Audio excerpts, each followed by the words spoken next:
Hey everybody, what's going on? I'm Frozen with Outdoor Adventures, and thank you for joining me. Got a whole bunch of stuff to talk about today. Hopefully we can get through this quick. This is going to be like the kits for repair, ditty bag, hygiene, miscellaneous, that kind of stuff. So let's just get right into this. Not a lot of introduction is necessary for this stuff. I've been using this particular setup for a few years now, and it's worked great for me. If you notice, if I'm missing something like really detrimental, please let me know down in the comments.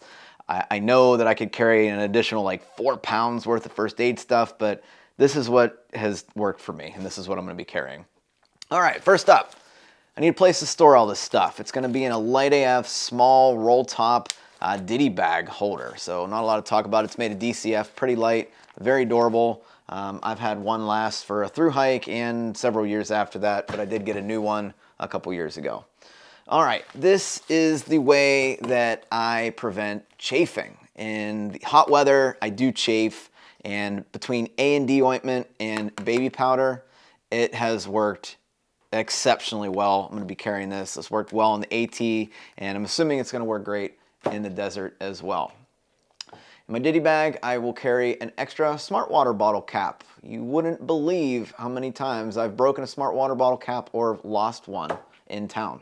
As far as pills go, I'm having 3 different pills. I got my ibuprofen for any kind of inflammation. I don't like taking ibuprofen when I don't have to, because then I don't know what's bothering me. This masks the pain, and you really need to figure out what is causing the pain so you can fully fix it for yourself.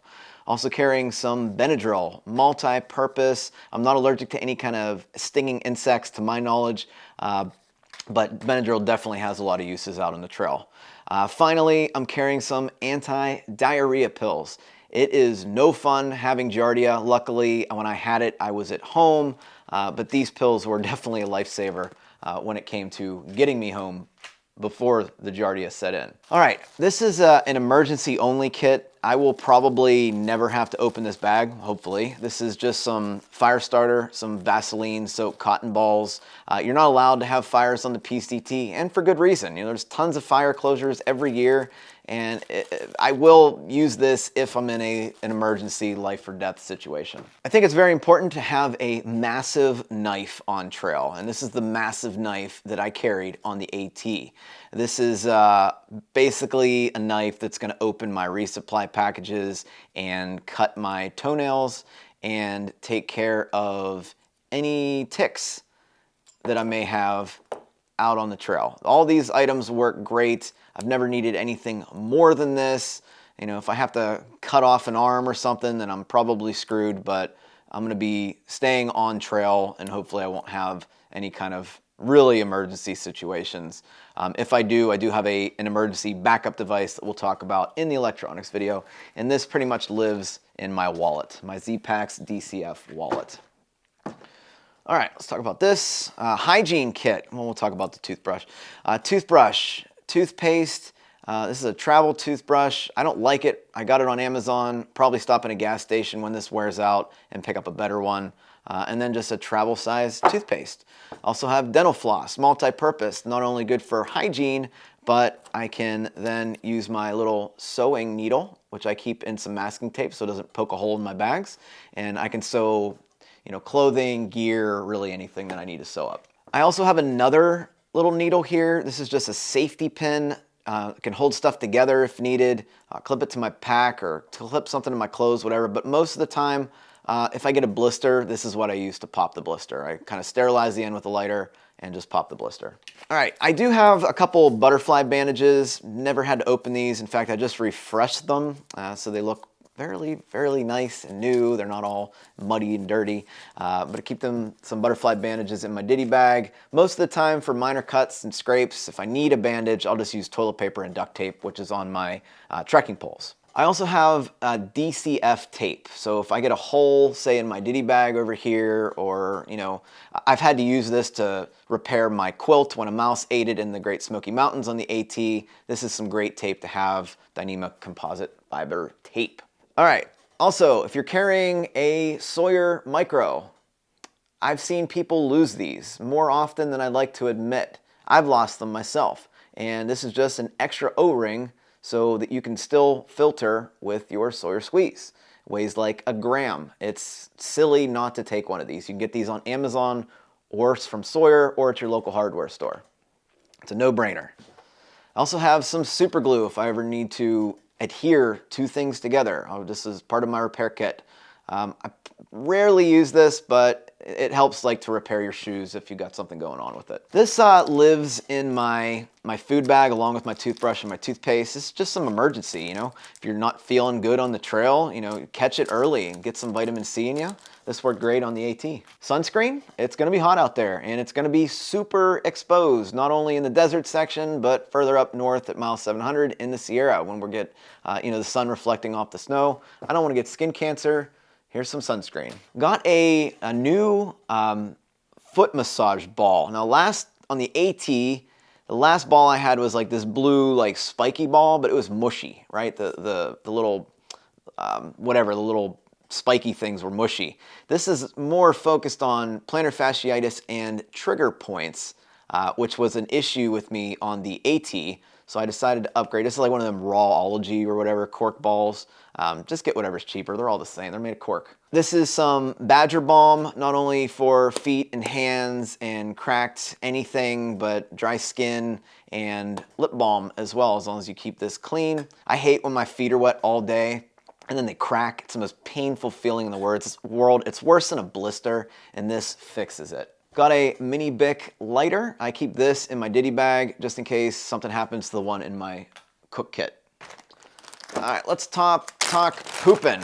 All right, pooping in the woods is no fun. So to try to make it as fun as possible, I use a bidet. This is just a travel bidet that attaches to one of my water bottles. This is great. A lot of people are afraid and hesitant to use these things correctly, but I've had nothing but great experiences with this. This is a complete game changer when you're out there.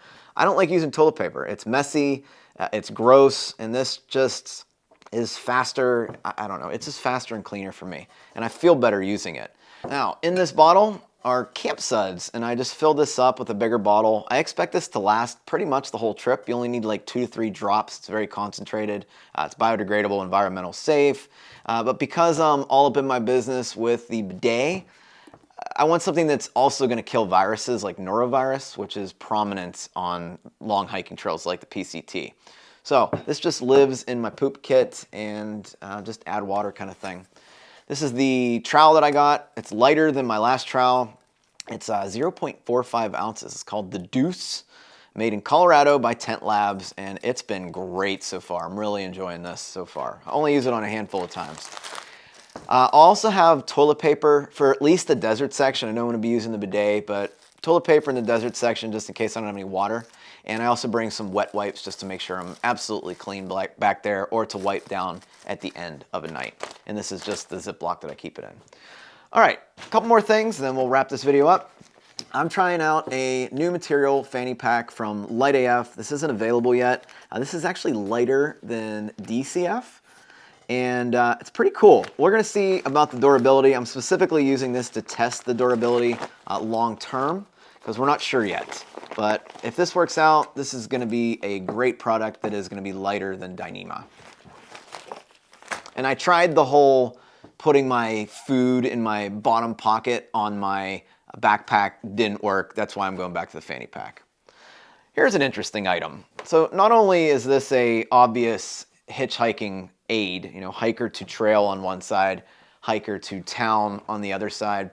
I'm just thinking about this from, you know, a driver's perspective. I'd feel more inclined, I think, to pick up someone waving one of these towels at me than I would just from, you know, a dirty, trashy looking hiker like myself with their thumbs up. Also, multi-purpose. This will be used to wipe down my tent and hold my canister or my stove in my cook kit without it kind of bouncing around. All right, then the last item that I said I would talk about in a later video. Here it is. This is my Camp Corsa ice axe. Now, I sized up, and I know I've got a lot of comments from people seeing it in the back during my other videos hanging up on my shelves. I sized up for a couple reasons. So from everything that I've read, basically you want this down by your hips, and then you want it on a diagonal with this up top in your hand on your shoulder. So This is the size that I needed to accomplish that. I think I have a longer torso and just short legs, but I couldn't make the short version of this axe work for me. I felt like my hand was falling off of the bottom of the axe. And I had an experience on the AT at the right after the summit of Mount Washington, where I slipped on one of these passes. There was some snow, and so I got that feeling like, man, I wish I could have caught myself with a trekking pole or something, but this is what I need, and you'll just use this for self-arresting or digging steps into the passes in the Sierra. And then I'll ship this back home with me after I'm done. I'll probably ship it to Kennedy Meadows before I start the Sierra. So that is it, ladies and gentlemen. I got one more video to talk about after this, and that's my electronics video. Probably the hardest category I've had to do for backpacking yet. I had all the other gear down fine, but electronics are giving me problems. So we'll get that next week, and then a couple weeks later, I'll be on the Pacific Crest Trail.